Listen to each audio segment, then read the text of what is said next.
नमस्ते वासुदेवाय नमः संकर्षणाय च प्रद्युम्नाय अनिरुद्धाय तुभ्यं भगवते नमः। नारायणाय ऋषये पुरुषाय महात्मने विश्वेश्वराय विश्वाय सर्वभूतात्मने नमः। तुझे रूप सर्वत्र माते दिसावे सख्या अंतरी वासुदेवा वसावे। अखंडित वाचे तुझे नाम यावे सदा देव सेवेत आयुष्य जावे। बहु कष्ट लोभी सख्या वासुदेवा तुझ्या पादपद्मी मला दे विसावा। मनाने रमावे तुझ्या नित्य नामी नको वासना विषयी मधामी। खगे शासना शासना दान वाचा जगत पावना पावना तारणेचा। तुटो मला लावण्य कंदा पदी वासुदेवा मुकुंदा। सदा सर्वदा चित्त चरणी असावे हरी कीर्तना मंदिरी मी बसावे। तुझे नाम माझ्या वदनी असावे तुझे रूप माझ्या नयनी दिसावे। आरती लावायची राहिली आरती लावायची राहिली ना।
Enjoy.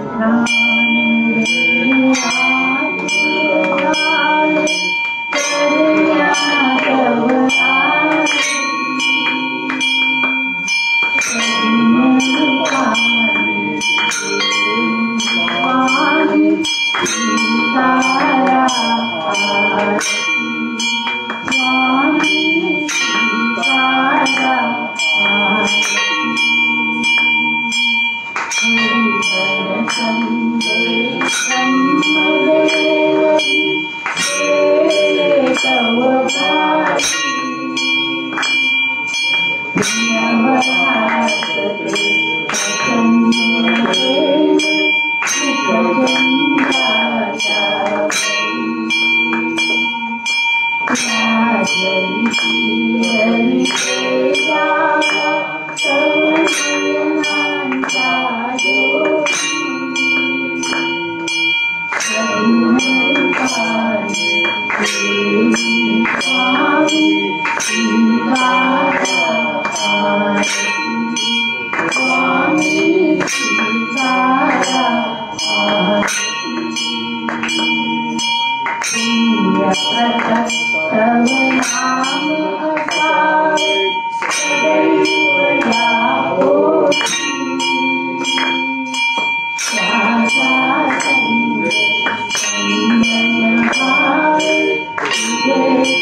भारती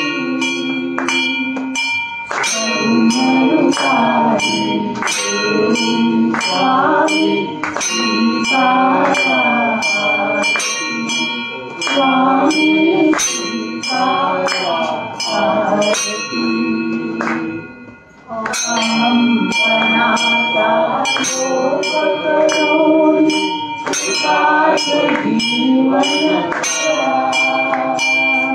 प्रसन्नदेव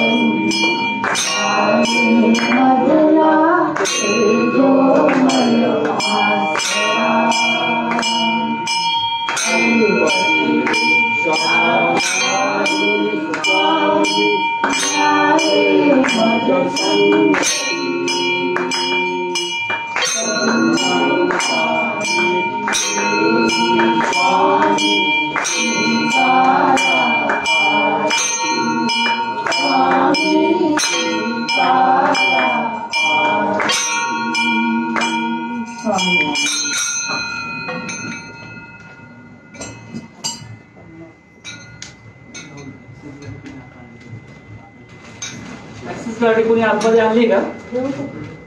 इथे या खालच्या पार्किंग मध्ये कोणी आणली का ऍक्सेस? तुझी बाहेर लाव.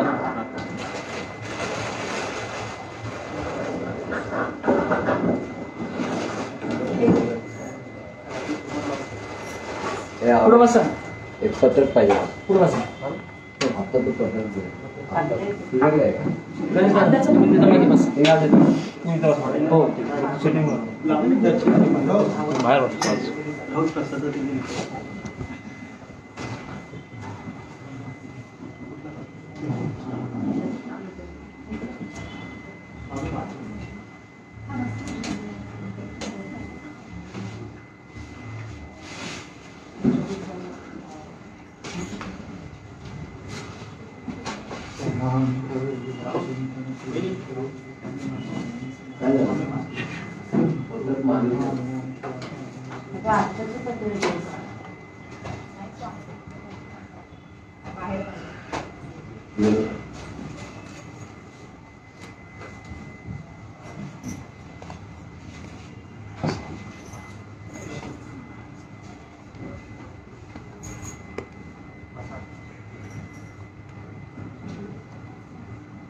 गम गणपते नमः। वाराणसी स्वामी समर्थ जय जय स्वामी समर्थ। सद्गुरु स्वामी समर्थ जय जय स्वामी समर्थ। वाराणसी स्वामी समर्थ जय जय स्वामी समर्थ। सद्गुरु स्वामी समर्थ जय जय स्वामी समर्थ। जय जय स्वामी समर्थ। जय जय स्वामी समर्थ। ओम ब्रह्मणे नमः। ओम ब्रह्मणे नमः। ओम ब्रह्मणे नमः। ओम ब्रह्मणे नमः। ओम ब्रह्मणे नमः। ओम ब्रह्मणे नमः। ओम ब्रह्मणे नमः। ओम ब्रह्मणे नमः। ओम ब्रह्मणे नमः। ओम ब्रह्मणे नमः। ओम ब्रह्मणे नमः। ओम ब्रह्मणे नमः। ओम ब्रह्मणे नमः। ओम श्री स्वामी समर्थ। ओम श्री स्वामी समर्थ। ओम श्री स्वामी समर्थ। ओम श्री स्वामी समर्थ। ओम श्री स्वामी समर्थ। ओम श्री स्वामी समर्थ। ओम श्री स्वामी समर्थ। ओम श्री स्वामी समर्थ। ओम श्री स्वामी समर्थ। श्री दत्तराज गुरुवे नमः। काशाय वस्त्रं कटंधारणं कमलपद्मकरेण शङ्खं चक्रं गदा भूषितभूषणाढ्यं श्रीपादराजं शरणं प्रपद्ये। अवलंबना कल्पवृक्षा कामयोनिश्च संगमा चिंतामणि गुरुर्वा पादुर्मोदरे कुटे जनार्दनो देवश्रितया वंदना। द्वापारे रामकृष्णोऽशो कल्लोशी पार्वल्लभा। आडोली ब्रह्मांडाय श्री नृसिंह महाराज की जय। ओम श्री सद्गुरु श्री स्वामी समर्था। दीनदयाळा माझी अनाथा। भक्तवत्सला करुणा सागरा सकल जनांच्या आधारा। प्रतापगती मिळवणी राहू दे आम्हा तव चरणी। राहू दे आम्हा तव चरणी। ओम श्री स्वामी समर्थ जगत रक्षाय श्री स्वामी समर्थ महाराज की जय। स्वामी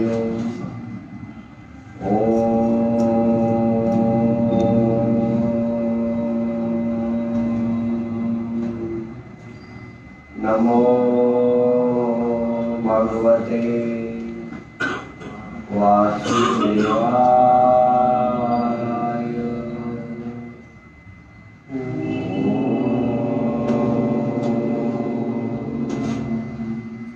नमो भगवते वासुदेवाय।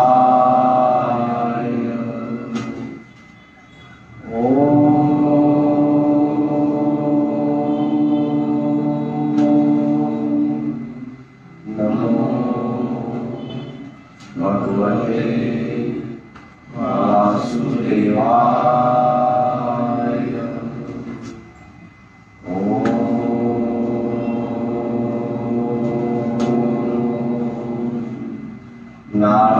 नारायणाय विद्महे वासुदेवाय धीमहि तन्नो विष्णु प्रचोदयात्।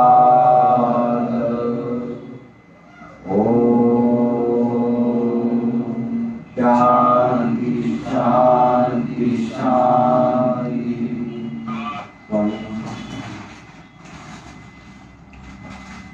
गेल्या एक दोन गुरुवारपासून आपण जे वासुदेवाचं भगवंताचं जे स्तवन म्हणतो, तर माझ्या असं लक्षात आलं की ते स्तवन आपण म्हणतो, पण त्या स्तवनातच या काही ओळी अशा मला मिळतात की आता जे मी तिसऱ्या स्कंदातल्या 25 आणि 26व्या अध्यायावर अभ्यास करून तुम्हालाही माझ्या अभ्यासात समाविष्ट करून घेणार आहे. हा अभ्यास आहे. मी काही प्रवचनकार, कीर्तनकार किंवा हरिकीर्तनकार असा नाही.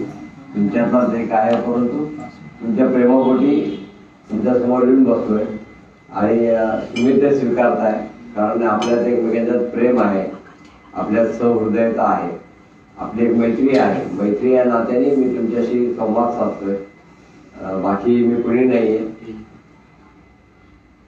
तुम्हीच मला तुमच्यात उठून इथं बसवलं, बाकी माझ्याशी याचं काही I am not related in this things. तर आता सहज वाचता वाचता हे जे मगाशी आपण कवन म्हणतो त्यात दोनच त्यातल्या ओळी आहेत, त्याच्यावर हा तिसरा स्कंधातला हे दोन्ही अध्याय म्हणजे जवळजवळ 100 श्लोक त्याच्यावरच आहे. मी आमच्या स्वामी महाराजांची मार्गांची कृपाच आहे की जे काही बोलायचं असतं ते थोडक्या शब्दांमध्ये ते बोलून घेतात. बोलवता तरी मागे बसलेले आहेत, आपलं हमालीचे काम आपण करतोय. तर मनाने रमावे तुझ्या नित्य नामी, नको वासना विषयी हे मनामी. नंतर 1-2-3 ओळी गावते मी पुढे. पदी वासुदेवा सुदेवा मुकुंदा, सदा सर्वदा चित्त चरणी असावे. हरी कीर्तनी मंदिरी मी बसावे, तुझे नाम माझ्या वदनी वसावे. तर मन आपल्या या सगळ्या गोष्टीला कारणीभूत असतं.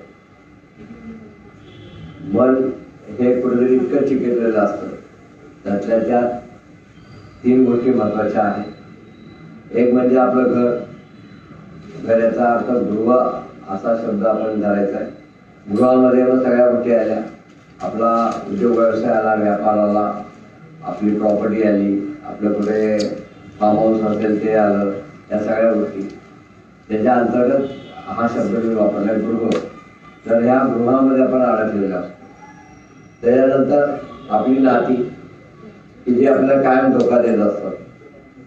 मग ते नातं जवळचं असू देत, लांबचं असू देत, घरातलं असू देत, सगळे सोयरे.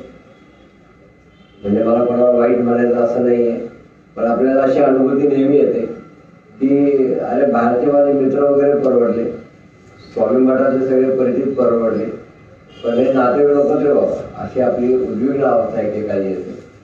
मग दुर्दैवाने काही वेळा असं मी बोलू नये, पण असं होतं जन्मदाते आई वडील सुद्धा शत्रूसारखे वागायला लागतात, किंवा आई वडील आहेत पण मुलं शत्रूसारखी वागायला लागतात, वाईट वागायला लागतात. मग आपल्याला असं वाटतं अरे आपण या मुलांना लहानाचं मोठं केलं, एवढं वाढवलं, एवढं सगळं केलं, आणि मुलं अशी वागतात. याच्या विरुद्ध याच्यावर त्यावेळेस परिस्थिती अशी होते की मुलं खरोखरीच सच्चिल असतात, चांगली असतात, प्रेमळ असतात, पण आई वडील असे दुसऱ्यासारखे वागतात की आपल्याला वाटतं अरे हेच आपले आई वडील, ज्यांच्यासाठी आपण हे सगळं करतोय, ज्यांच्यासाठी बरोबर कष्ट करतोय, घरात आई वडिलांना लागणाऱ्या सगळ्या गोष्टी आपण देतोय, आई वडिलांचे एकेकाळी आपण फार जवळ ठेवतो आणि धोका खाल्ल्यासारखं आपण कुठेतरी डिस्टर्ब होतो, खूप डिस्टर्ब होतो. आणि मग आपला संवाद जरा एकलकोंडा होता, आपण कोणाशीच बोलत नाही. फक्त मग बाहेर 4 लोक आपल्याला भेटली तर त्यांच्याशी आपण संवाद साधतो, किंवा मठातल्या 4-2 लोकांशी आपण बोलतो. पण अशी उद्विग्न अवस्था येते की माझे आई वडील माझ्या आई वडिलांसाठी मी एवढं केलं, त्यांचे माझ्यावर एवढं प्रेम होतं, पण कुठेतरी काहीतरी वेगळं असं येतं की आई वडील सुद्धा आपल्यापासून दूर होतात. इतर आणखीन चिन्हाची गोष्ट असते. असं जीवनात अप अँड डाऊन्स होत असतात. तर जसं गृहाला आपण चिकटलेलं असतो तसंच कुठल्या तरी या नात्यानं चिकटलेलं असतं. तर गृह आणि नातं याच्यापासून आपण जेवढ्याच तेवढं ठेवायला शिकलं पाहिजे. आणि म्हणून या ठिकाणी मन हे असतं, हे मन या सगळ्याला कारणीभूत असतं. हे वारंवार स्वामी मौलीच्या कृपेने मी सांगत आलेलो आहे की त्याची उदाहरणं मी परत परत का देत असतो, त्याने तुमच्या मनावर ठसावं, तुम्हाला कळावं, तुम्हाला समजावं, तुम्ही यातून पार पाडावं. हा भवसागर आहे, म्हणून या भवसागराला आपण बुडू की तरू असं आपल्याला वाटतं. काही वेळेस असं जीवनात प्रसंग येतात, अरे भवसागर असा आहे, आपणच एक त्या होडीत किंवा त्या नौकेत बसलेलो लाटा इकडून तिकडून जोर जोरात आदळत आहेत. काळोखांदा रात्रीचा पसरला, दिवस संपलेला आहे. त्या काळोखांताला अंधारात आपली नाव हेलकावे खाती आणि पुढच्या क्षणाला काय होईल we don't know at that time की एक्झॅक्टली काय घडेल ते. आणि ती आपली हेलकावे खात असलेली नाव तरती का बोलती असा प्रश्न पडतो. आणि मग एकच नाव राहतं स्वामी समर्थ. तर ते नाव कायम मुखात राहण्यासाठी, हे हेलकावे न खाण्यासाठी हा आपल्या मनाचा प्रयत्न आहे. नुसतीच लोक आली, प्रसाद भरपूर वाटला, चेष्टा मस्करी झाली, इट्स ऑल. म्हणजे for some moments we admitted it, परंतु मूळ उद्देश कोणी विसरू नये, आपल्या जीवाचा उद्धार होण्यासाठी.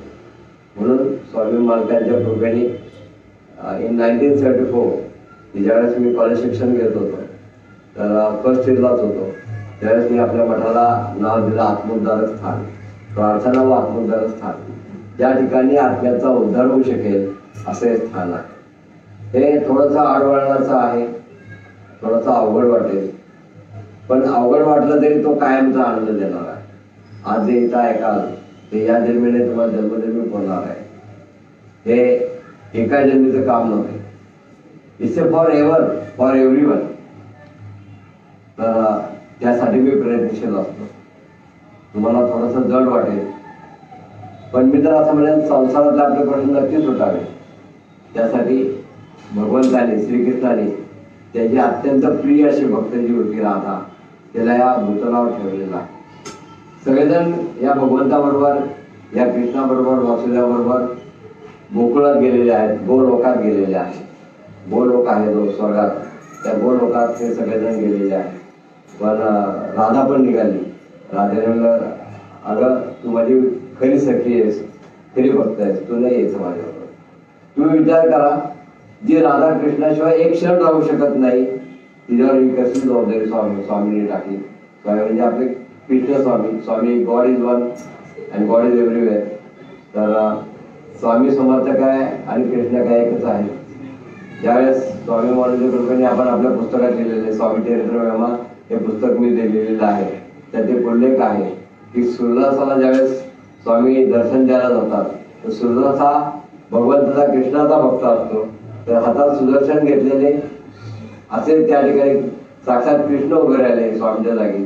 आणि सूर्यदासाला सांगितलं उघड डोळे, आणि त्याला दिसायला लागले. तर ही जशी किमया घडली, तसंच हे निश्चित असतं की परमेश्वर एक असतो. आपण त्याला वेगवेगळी नावं देतो. कधी कपिलदेव म्हणतो, कधी राम म्हणतो, कधी कृष्ण म्हणतो. मुस्लिम धर्मात जर आपण जन्माला आलो, आपल्याला माहीत नाही, आज आपण कदाचित मुस्लिम समाजाचा तिरस्कार करत असतो, पण न जाणून आपण मुस्लिम समाजात सुद्धा धर्माचा जन्म घेऊ शकतो. तिथं जन्म झाला तर आपण अल्लाहला करून म्हणून, मोहम्मद पैगंबराची भक्ती करू, कारण परमेश्वर एकच आहे. कृष्णाच्या घरात जन्माला आला तर येशू ख्रिस्ताचे भक्त होऊ, मेरीचे भक्त होऊ. मग त्या शेळ्या आल्या, मेंढ्या आल्या, ते बायबल आलं. आणि पण देवा सगळ्यांनी एकच सांगितलं, गीता घ्या, बायबल घ्या, कुराण घ्या. स्वामींच्या कृपेने मी शाळेत असताना वरकर्णिका विना, I am not traded person, पण वरकर्णिका म्हणा when I was in 9th standard, त्यावेळेस मी भगवद्गीता, बायबल आणि कुराण याचा सायमल्टेनियसली अभ्यास केला. नंतर लक्षात आलं की या सगळ्यात एकच गोष्ट आहे. पण हा द्वेष आपण का निर्माण करतो हेही मला माहित नाही. आणि समजा एखाद्या धर्मात 4 लोक वाईट असली तर आपण म्हणून आपल्या धर्मात कशी वाईट लोक आहेत का नाहीये. आपली पुढं 100% शुद्ध आहे. आपलं पुढं खणखणीत ट्रिपल 9 स्विस मेड गोल्ड आहे आपलं, नाही आपल्या सुद्धा कृष्ण आहे. तर हा भाव पण विसरून जायचा. आपण अख्ख्या विश्वामध्ये शांती असावी म्हणून प्रयत्न करतो. म्हणून माऊलीने आमच्या जे पुण्याच्या जवळ अर्ध्या रस्त्याच्या अंतरावर आमच्या ज्ञानेश्वर माऊली त्यांनी म्हणून तर प्रसादान दिलं. निवृत्तीनाथांना त्यांच्या गुरुला तेच त्यांनी मागितलं. माझ्या आयुष्यात मला जर काही म्हणायचं असेल, सांगायचं असेल, माझी जी काही क्लोज फ्रेंडशिप आहे ती स्वामीची. माझे गुरु पण आहेत, माझे फ्रेंड पण आहेत, माझी आई पण आहे, माझी माय पण आहे, सगळे तेच. काय मला असं लक्षात आलं की ठीक आहे, आज या घरात जन्माला आलो, या गोगावले घराण्याची काहीतरी पुण्याई आहे, काही पिढ्यांची पुण्याई आहे. मला पुन्हा त्याच घरात जन्माला घातला असेल स्वामींनी. तिथलं जे काम आहे ते पूर्ण करून भक्ती मार्ग आणखी उजळावा म्हणून मी प्रयत्नशील आहे. ते या घराण्याचं काम आहे. आमच्या घराण्यात ते पहिल्यापासून चालत आलेलं आहे. तर त्याला थोडासा हातभार लावायचा मी प्रयत्न करतो. तर स्वामींनी या घरात कामासाठी पाठवलं. मग तुमच्यासारखी सगळी सोन्यासारखी माणसं भेटली. तुमच्याही जीवाचा उद्धार व्हावा, माझ्याही जीवाचा उद्धार व्हावा म्हणून आपण साथीचल असं आपण करतोय. ते नाव आपली डगमगती असते, तेव्हा कुठेतरी आपण स्थिर करायचंय, त्यासाठी आपण प्रयत्न करणार. म्हणून आपलं ते गीत आहे. डगमगते ही नौकांतरी तुझाच भक्ती भाव समर्था नाव किनारी लाव समर्था नाव किनारी लाव षडरूपी रूपे येती जलचर षडरूपी रूपे येती जलचर मला ग्रासन्या येती सरसर तुझ्या विना आधार नजदा ब्रजती लवकरिदा समर्था नाव किनारी लाव समर्था नाव किनारी लाव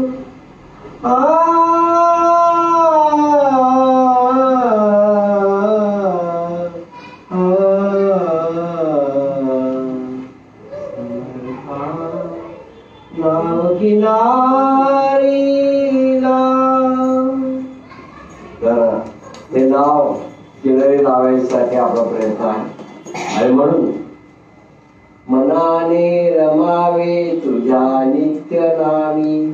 तुझ्या नावात काय गुंतलो पाहिजे. आपण उलट करू. आपण संसारात एवढे गुंतो आणि प्रपंचाचं जेवढं काम करायचं तेवढं प्रामाणिकपणे करा. That's all. That's enough for our family. त्याच्या पलीकडच्या काही गोष्टी असतात ना, त्या आपल्या हातात नसतात. दुर्दैवाने काही गोष्टी बोलू नयेत, पण का बोलू नयेत असंही मला वाटतं. इफ आय एम ऑलरेडी सफर, तर लागोपाठ काही ऑपरेशन आमच्या प्रजेची झाली. आता इथलं पोटाचं ऑपरेशन झालं. मानवी प्रयत्न आहेत ते आमच्याकडनं सगळे केलेले आहेत. केलेले म्हणजे असतातच. डॉक्टर संजय गुप्ते हे मला वाटतं मानव आहेत ते देवच आहे. देवांनी, भगवंतांनी, स्वामींनी, या वासुदेवानी, कृष्णाने त्यांना याच कामासाठी धरतीवर पाठवलेलं आहे. जो तो आपापली कामं करतो, निमूटपणे प्रामाणिकपणे करतो. भगवंत त्यांच्याकडून ती कायम आयुष्यभर ती कामं करून घेत असतो. जशी आमची इथं नेमणूक झाली, त्यांची तिथं नेमणूक झाली, पण नेमणूक ही स्वामींनी केलेली असते. Appointed by Shri Swami Samarth. तर जो तो आपापली कामं करत असतो. सुदैवाने 2 वर्षात प्रज्ञा ठीक झाली. आता आणखीन 1-1.5-2 महिन्यांनी का विना स्वामींच्या कृपेने ती पुन्हा या ठिकाणी सर्वांचं प्रवचन आपलं अटेंड करेल. पण त्या क्षणाला आपली डगमग, ती नौका डगमगून द्यायची नाही. आपल्या स्वामींवर विश्वास ठेवायचा. ती एवढी दृढ श्रद्धा पाहिजे, एवढा दृढ विश्वास पाहिजे की काय नाही, माझे स्वामी आहेत. बरं, ते जे स्वामीने आपल्याला बळ देतात ना, ते बळ आपल्याला आयुष्यात चालवून येतं. मग माणूस या नात्याने आपण काय केलं की मी सुद्धा एक माणूसच आहे. समजा लागणारा पैसा अवेलेबल करणे हे आमच्या कुटुंबाचं काम असेल, त्यात इन्क्लुडेड ऑल्सो समीर. परंतु समीर सुद्धा घातलाच आहे म्हणून सांगतोय की ते पहिला अर्थ आलं, धन आलं, तो लागणारा पैसा आहे. उत्तमातले उत्तम डॉक्टर असावेत, ते संजय गुप्तांसारखे डॉक्टर आहेत. आणि मग बरं स्वामींच्या पाठीशी, या 3 गोष्टींच्या आधारे आपण चालत असतो. तर मानवी जे प्रयत्न आहेत ते करून आपण त्या ठिकाणी थांबायचं, बाकी करणं सगळं स्वामी असतं. आपली कर्तव्यनिष्ठा, आपलं कर्तव्य आपण करायचं, बाकी गोष्टी आपल्या हातात नसतात. आपण काहीच करू शकत नाही. म्हणून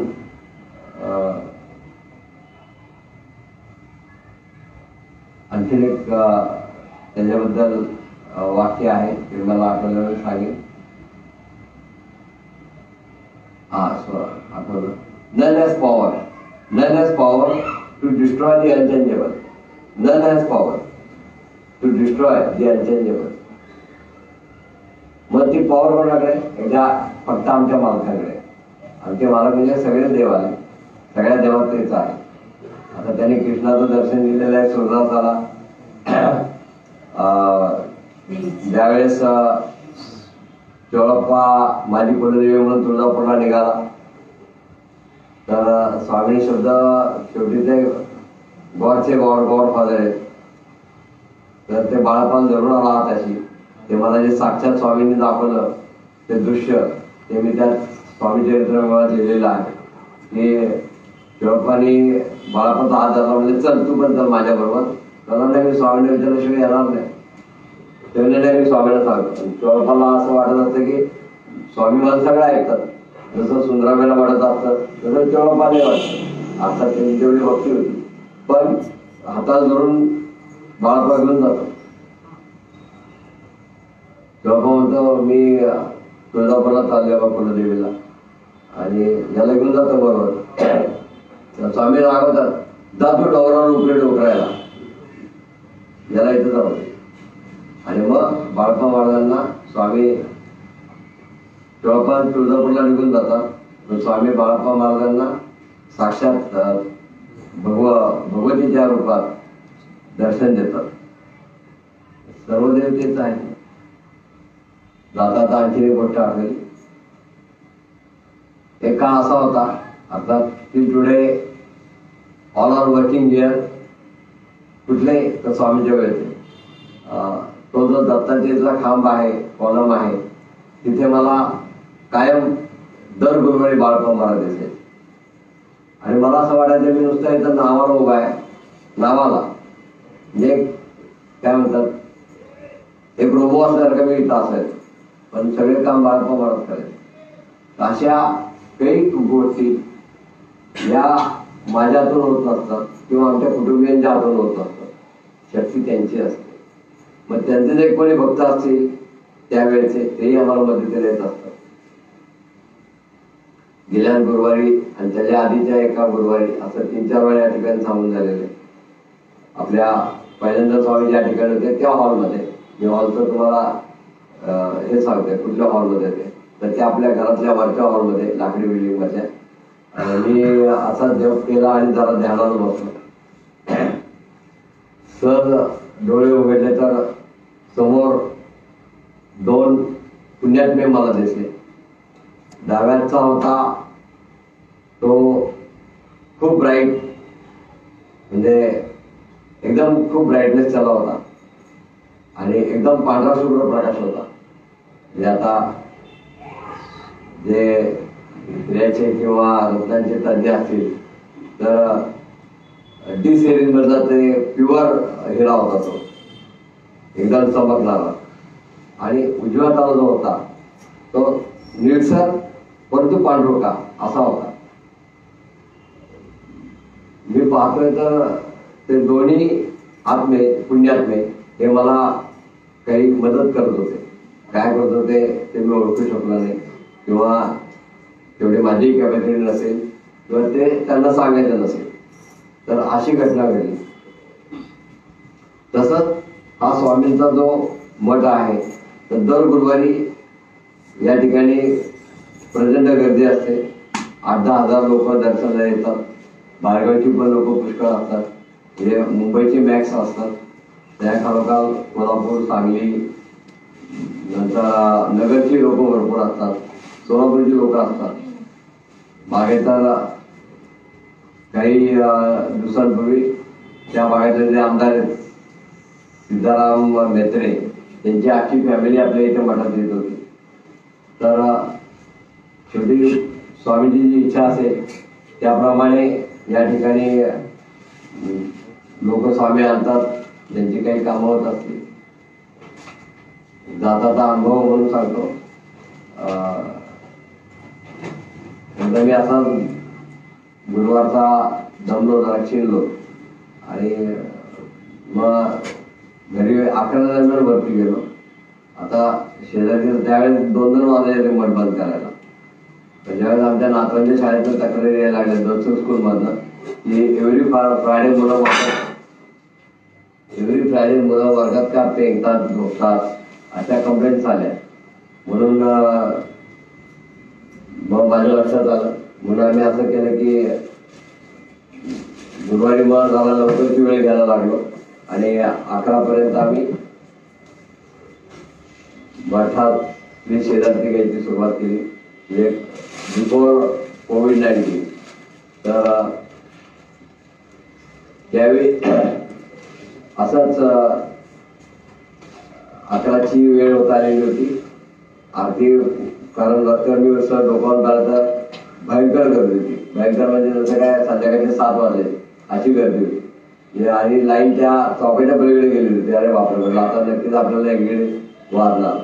नंतर सेवेकरी पण आमची घाई करत असतात. 12 वाजले, 12:30 वाजले, 1 वाजले असा तो काळ होता.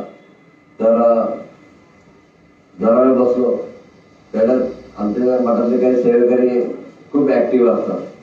तो ओव्हर ऍक्टिव्ह पण आमच्या शैलेश जगताप जो आहे तो खाल्ला ओरडला का किंचाळला असं मला ते एक्झॅक्ट सांगता येणार नाही.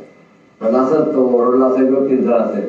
बाबा अरे मला काय झालं बाबा. मी उठून पटकन आलो. नाही नरसोबाच्या वाडीवरून आले डायरेक्ट. आता मी होई म्हणू शकत नाही म्हणू शकत नाही. ठीक आहे म्हणलं. मी कंटाळा म्हणलं ठीक आहे. त्यांनी सांगितलं बरं त्यांनी सगळं ठरवायचं काय करायचं. त्याला वर पाडू द्यायला ना तुला काय खाली आल्यावरती आणि माझ्यासमोर त्या बसल्या. तर त्यांनी इंट्रोड्यूस केलं की मी अशी नृसिंहवाडीची आहे. ठीक आहे आमचा तो परिचय झाला. इन ॲडिशन त्यांनी सांगितलं की आमच्या इथलं राजघराणं आहे. मी तिथली राणी आहे त्या भागातली. आणि मला वाटतंय जगाने नाव सांगितलं त्यांनी. जवळच नाव होतं. मग ते जगानेच नाव मला सांगितलं अशी मी आहे. एवढी शेती एवढी शेती आहे. एवढं साखर कारखाना आहे. आमची स्वतःची इंजिनिअरिंग कॉलेज आहे. सगळा पाडा वाचला. आणि मग त्या मूळ पदावर आले की मला असा त्रास होतो असं सांगायला सुरुवात केली. आणि जे त्यांनी त्यांचे केस मोकळे सोडले आणि जे काय 11 रूप केलं त्यांनी ते मला आधी अंगावर टाकायचं. अरे बापरे मी तर माझी घाबरगुंडी उडाली. तर मला आता काय करावं. माझं नशीब चांगलं की प्रज्ञा आणि शीतल म्हणजे मुलगी आणि सून या दोघेही एकदम लास्ट त्या देवघरच्या रूम मध्ये आपण पोराने खायला घालत होत्या. पोरांना पण असे गुरुवारचे 11, 11:30 व्हायचे. तर किंवा जेवत नाहीत पोरं. आम्ही जेवत नाही पोरे जेवत नाही. श्रीधर पण जेवत नाही. कारण खाली भक्त आलेले पाहून भक्तांमुळे एवढं पोट भरलेलं असतं की अरे एवढे भक्त आले त्याला आनंद असतोय. त्या आनंदाने ते पोट भरतं ते अनुभवल्याशिवाय कळणार नाही. त्याचा अनुभव घ्यावा लागतो. तर त्याचा आपल्याला अनुभव घ्यावा लागतो. तर त्या खूपच त्यांचं रूप वेगळं दिसायला लागलं. मी जरा बसलो जरा घाबरलो. मग शेवटी मी उठलो. मला आता काहीतरी विभूती वगैरे तिथे आपण टाकावी. आणि बाई माणसाला हात कसा लावणार म्हणून 2 पावलं लांबच होतो मी. तर त्या एकदम ओरडले ना काय करतो तुझा स्वामी मला असं म्हणाले. मग मला ओरडल्या तू कोण लागून गेला तू काय करतोय तुझ्याकडे पण बघते आमचं तंत्र. नशीब प्रज्ञा आणि शीतल लास्ट रूम मध्ये होत्या. नंतर त्यांनी आलेल्या मला सांगितलं हे सगळं बंद करा आपल्या घरात बसा. काही करू नका. खाली दुकानात पण जाऊ नका. ते काय उद्योग व्यवसाय करायचे श्रीधर बघेल तुम्ही आपलं गप बसा आता याच्या पुढे असं काहीतरी म्हटलं असतं. म्हणजे जरा त्याही टेन्शन मध्ये होतो. तर मग शेवटी मी आपली विभूती घेतली, त्या जिथं बसल्या होत्या त्या शेजारी टाकली आणि स्वतःला लावून इथे लांब लावून बसलो. मला आता काही खरं नाही. मग त्यांचं ओरडा वगैरे कमी झालं आणि एकदम त्यांनी केस बांधले. एका क्षणात नॉर्मल झालं आणि जसं अशा वागायला लागल्या तसं काय 2 मिनिटापूर्वी काहीच घडलं नाही. पण 10 मिनिटं माझे हातचे डोके थांबतात की काय असं मला झालं. इतकं मी घाबरलो म्हणजे या गोष्टीला घाबरलो. त्या भूताखेताला कमी घाबरलो असेल, पण घरात जर हे कळलं तर घरातल्या म्हणतील सगळं बंद करा असं झालं असतं आणि असं काही घडू नये म्हणून मी जास्त प्रेशराईज होतो. तर मग त्यांनी सांगितलं असं झालं तसं झालं, मी त्यासाठी इथं आले. म्हणलं तुम्ही राहता कुठे? ते वाडीला जाणार. म्हणलं तिथं आमच्या गुरुदेव दत्तात्रयाला जात जाणार. म्हणजे काय सांगायचं काका, दत्ताला जायला निघाले की हात पाऊल टाकणार तर पहिली जी पायरी तिथं मी भेटीला पडते दरवेळी. आणि भेटीला पडले की तिथला माझं जे काही प्रेस्टिज आहे, जे काही इन्फ्लुएन्स आहे, तिथली जी काही मी राणी आहे, त्यामुळं मला कोणी हात लावायला कोणी येत नाही. मग ते आमच्या घरातले लोक टाकणार, मुलं बाळे येतात, मग मला उचलून देतात. मग ते मला बरोबर वाटते म्हणून मी आता जायचं बंद केलं. म्हणून मी इथे आले. स्वामीमारांच्या कृपेने त्यांनी उपासची चिठ्ठी घेतली, आपली विभूती घेतली, त्यातून त्या छान झाल्या जातात. पण आयुष्यात काय घडू शकते आपल्याला सांगता येत नाही. आणि म्हणून नित्य नियमाने काहीतरी उपासना आपली पाहिजे. मी म्हणत नाही तुम्ही 4 तास माळ घेऊन बसा का एखादा मोठा ठोकळा ग्रंथ वाचा असं मी म्हणत नाही. पण कुठेतरी आपल्या कुटुंबाला, आपल्या स्वतःला काहीतरी एक स्वामी समर्थन शक्ती आपल्या पाठीशी असावी, त्यांचं एक संरक्षण असावं, एवढी तरी गोष्टी आपली पाहिजे. जग कसं आहे आपल्याला माहित नाही. कालचे मित्र आपले कधी वैरी जायला कळत नाही, तेच काहीतरी वाईट गोष्टी करू शकतात. आपलं जास्त बरं चाललेलं सुद्धा कोणाला बघत नाही. अरे फार हे दिसतं. मग असले काहीतरी लोक वेळी वाकडी असतात. ह्या गोष्टी घडून येत आयुष्यात. म्हणून निदान रोज श्री स्वामी समर्थ महात्मे आपली गोष्टी वाचतात. वर्षातून 2-3 वेळा गुरुचरित्र वाचा. इतकं सोपं स्वामींनी माझ्याकडनं लिहून घेतलंय की त्याच्यापेक्षा सोपं होणं शक्य नाही. अगदी खेड्याच्या माणसाला सुद्धा कळेल इतकं सोपं गुरुचरित्र स्वामी महाराजांनी माझ्याकडनं लिहून घेतलेलं आहे. आणि मी बऱ्याच वेळा गमतीने म्हणतो किंवा सिरियसली पण म्हणत असेल की यासाठी माझा जन्म झाला असं मला वाटतं. तर हा या 100 श्लोकांमधला आता सांगितलेला मतीचा अर्थ आहे किंवा गभीरचा अर्थ आहे तो सांगून झालेला आहे. मूळ आता शौनकादी ऋषी जे आहेत, शौनकादी ऋषी त्यांनी जे संघाधिकांना सांगितलेले आहे हे डायलॉग्स आहेत. ते मी समजा तुम्हाला शेअर केले, तुम्ही तुमच्या घरी सांगितले, तुमच्या घरच्यांनी आणखीन कोणाला सांगितले. समजा आमची मोना दवे काकांची जॉबला आहे, तिला जो योग्य तिचा कलिग वाटला ऑफिसमधला किंवा कोण असेल त्यालाही शेअर केलं.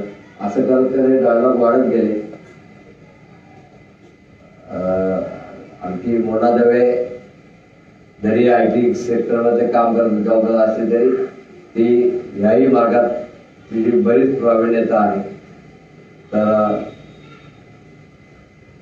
असं आहे, याला सांग त्याला सांग त्याला सांग.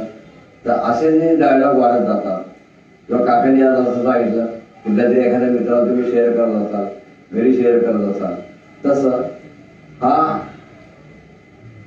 सगळा जो संवाद आहे हा शौनकादी ऋषी, शौनक आदी करेन असा शब्द व्यासाने वापरलेला आहे.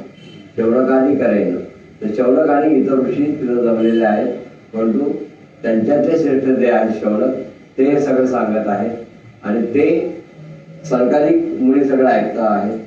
हा भाग आहे. पुढे हा संवाद जो ऐकलेला आहे, जो व्यासांनी नारदांना सांगितलेला आहे, त्यांनी तो पुन्हा काही लोकांना सांगितला.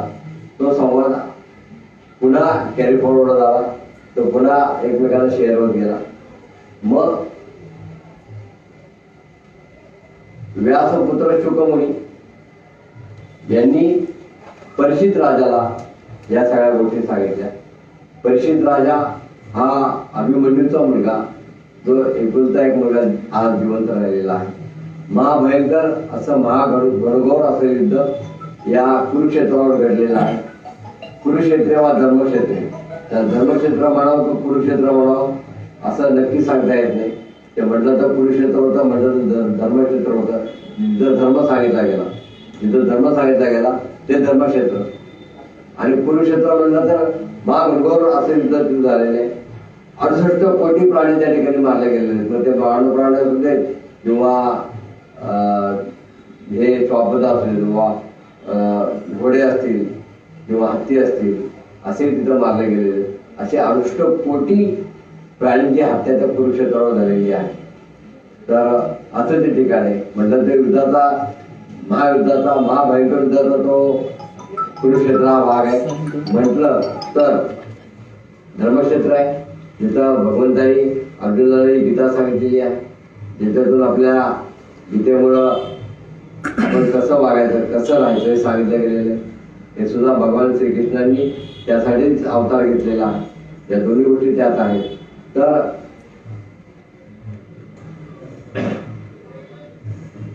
या अभिमन्यूचा जो मुलगा आहे, म्हणजे कुरुक्षेत्रावर खरं पाहिलं तर हे धर्मयुद्ध संपत आलेलं होतं. परंतु मी ज्याचा मी चाकर आहे, ज्याचं मी मीठ खाल्लेलं आहे, अशा दुर्योधन आणि दुःशासन यांच्या राज्यातला मी त्यांचा मित्र जरी असलो तरी सेवक आहे. त्यांची हार झालेली मला पावत नाही. त्याला काहीतरी करून दाखवायचं, दुर्योधनाला काहीतरी करून दाखवायचं म्हणून तो करायला गेला. परंतु तो शापित ठरला. असं तो अश्वत्थामा, तो द्रोणाचार्यांचा मुलगा हा शापित ठरला. तो आजही दर अमावस्येला तेल आणि पीठ मागे सगळे जातो.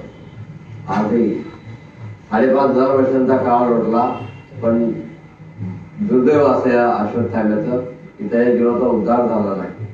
तो आजही तेल आणि पीठ मागे फिरत असतो. का तर त्याला ज्या जखमा, त्याच्या ज्या डोक्यावरचा आळू किंवा जो मणी काढलेला असतो, की त्यामुळे तो रक्तबंबाळ झालेला आहे, त्याच्यावर तेल छापण्यासाठी त्याला तेल लागतं. त्याची आग त्याला होत असते. 5,500 वर्ष झाली तरी असंच चालू आहे. म्हणजे एखादा जर गुन्हा, एखादी जी गैरकृत्य जर आपल्या हातून घडलं, किती वर्ष शिक्षा असते बघा.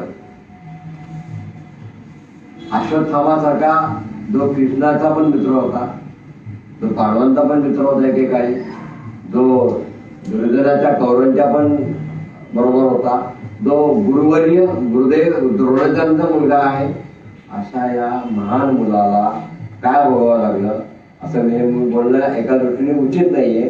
पण जे सत्य आहे, जे इतिहास आहे, इतिहास म्हणजे काय, हे असे घडले, याला माहिती इतिहास. दिस इज ए फॅक्ट. हे असं घडलं.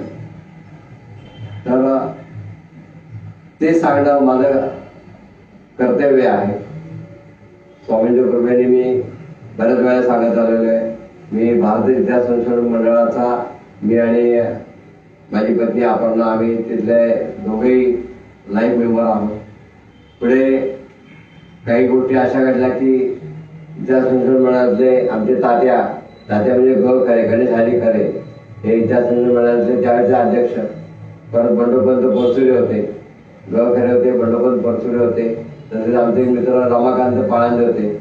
या सगळ्यांच्यामुळं या क्षेत्रात थोडंसं लोकांना नाव माहीत झाल्यामुळं मला पुण्यातल्याच आर्किओलॉजिकल डिपार्टमेंट आहे कॉन्सुलरच्या समोर, तर त्या आर्किओलॉजिकल डिपार्टमेंटचं सुद्धा आम्हा दोघांना लाईफ मेंबरशिप आहे.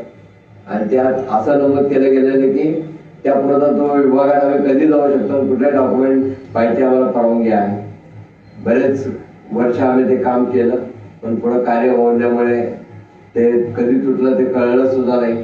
पण आता स्वामींचं हे एकच सेवा करायची असं ठरवून मी पूर्ण वेळ माझा व्यापार सांभाळून, कारण स्वामींची आज्ञा शेत पिकून खा. शेत पिकून खा म्हणजे कष्ट करून जागा.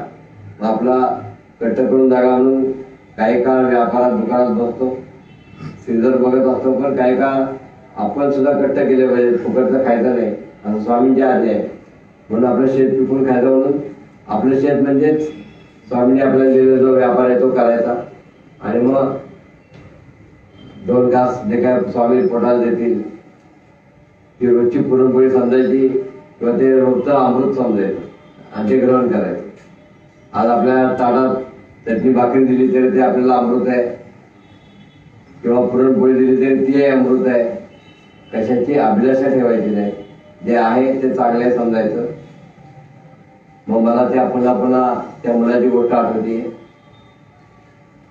आपण 2 महिन्यांपूर्वी ती गोष्ट याच भागवत महापुराणात ऐकलेली आहे सगळ्यांनी. ती पुढं सांगतो की 5 वर्षांचा मुलगा आहे, वडील वेदशास्त्र संपन्न आहेत, ते थोडक्यात बोलतात, तेवढ्याच बोलता संसार करतात आणि बाजूला होतात. मग त्यांचं दिवसभर तर त्यांच्या आश्रमाचं काम काय की सगळ्या मुलांना, जे कोणी अभ्यासू आहेत अशा मुलांना वेद शिकवणे, अशा शिष्याला वेद शिकवणे, असं ते काम करत असतात.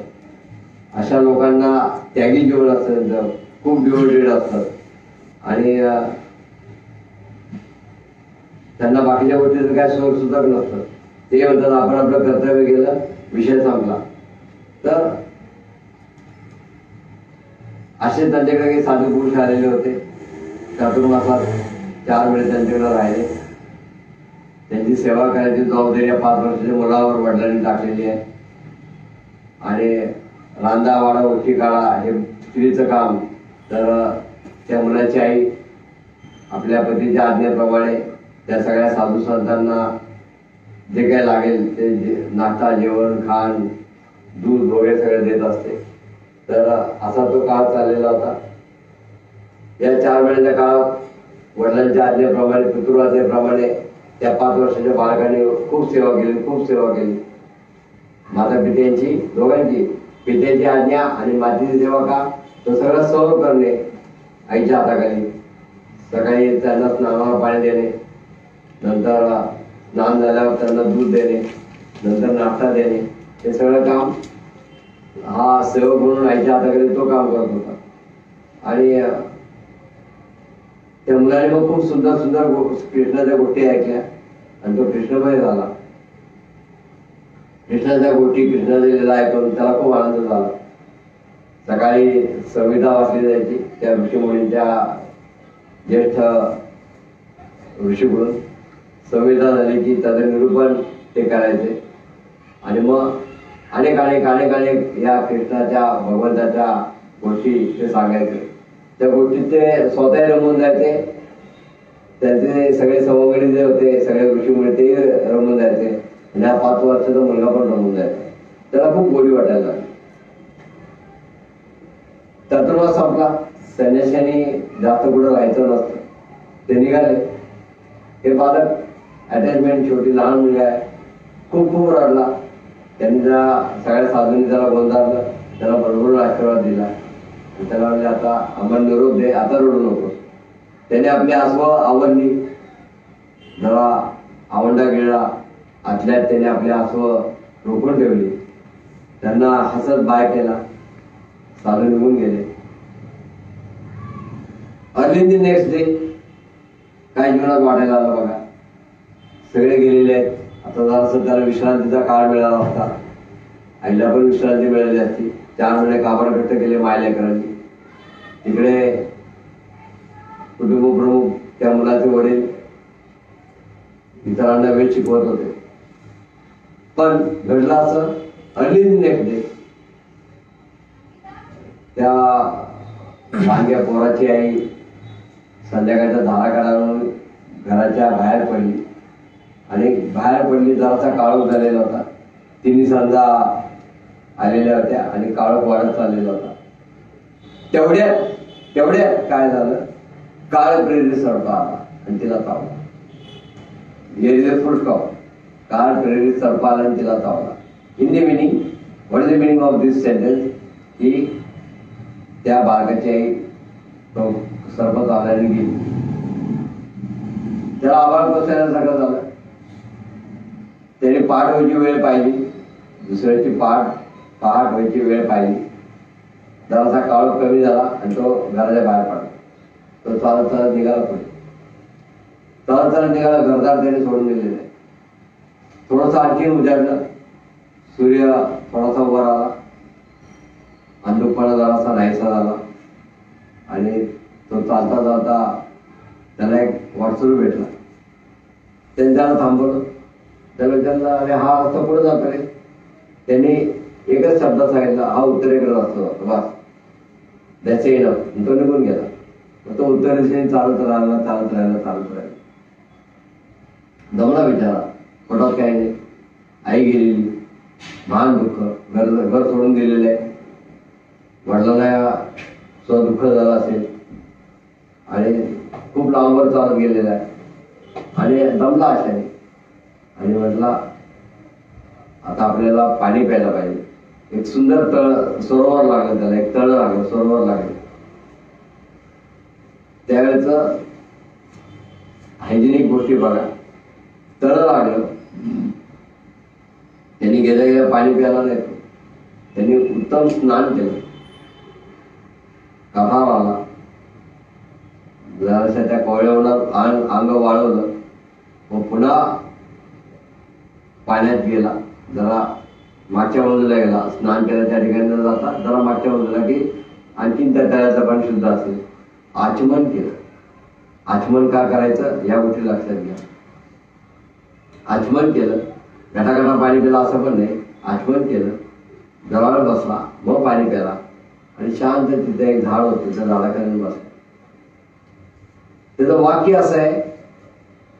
त्याचं वाक्य मी माझ्या हृदयपटलावर कोरून ठेवलेलं आहे आणि त्या वाक्यावर मी जगायला लागलो. गेल्या 2-3 महिन्यात माझ्यातही बदल झाले.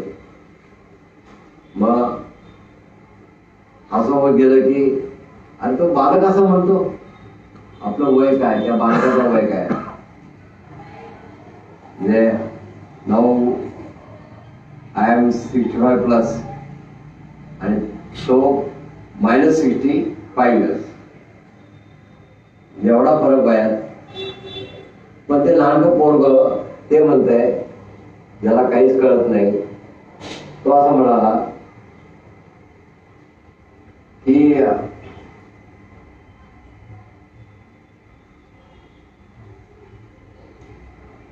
भक्तांचं कल्याण इच्छिणाऱ्या भगवंताची जी कृपा आहे, भक्तांचं कल्याण इच्छिणाऱ्या भगवंताची जी कृपा आहे. आई गेली म्हणून त्यांनी दुःख व्यक्त केलं नाही. भक्तांचं कल्याण इच्छिणाऱ्या ह्याच्यात सुद्धा माझं कल्याण आहे. माझी आई गेली ना, याच्यात सुद्धा माझं कल्याण आहे. कारण भगवंत स्वामी समर्थ काय करत असतात, आपलं कल्याण चिंतत असतात.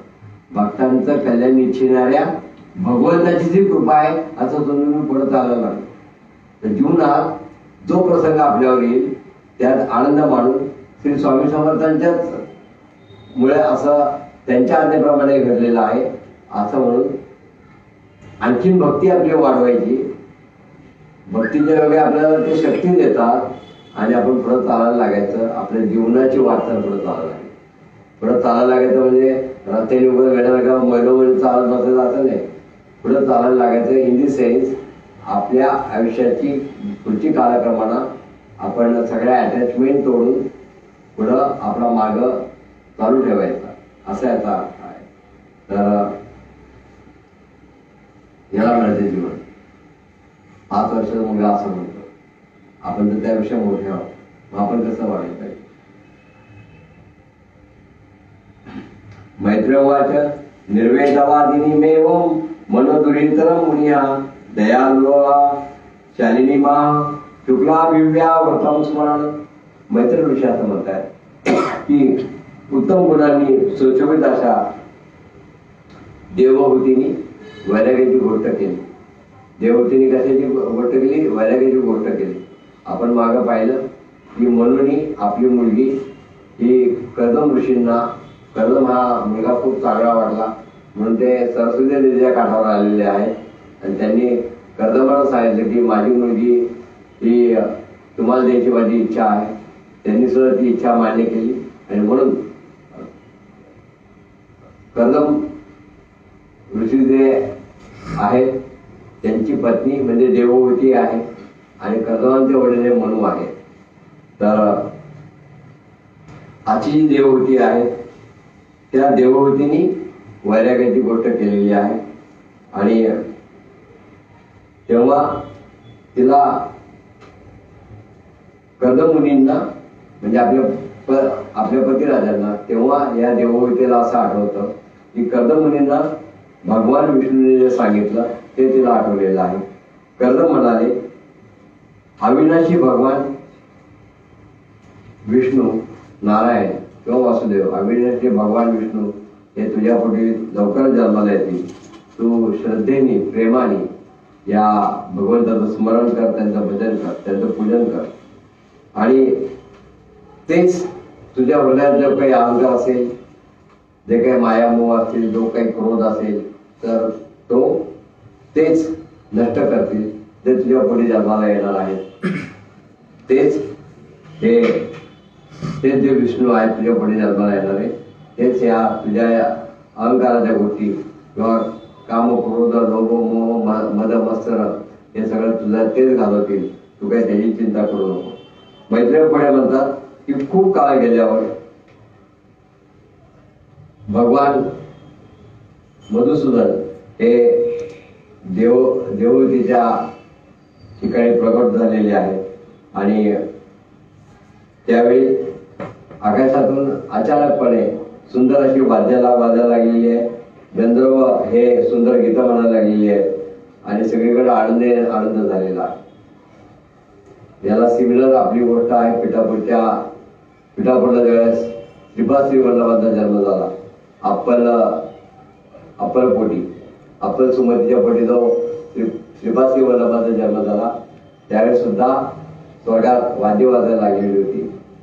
हे याला कनेक्टिंग असा प्रूफ आहे की असे कोणी जन्माला आले की स्वर्गात वाद्य वाजायला लागतात. आपण जन्माला आल्यावर वाद्य वाजतात का वाद्याने बंद पडतात ते आपण आपलं बघायचं.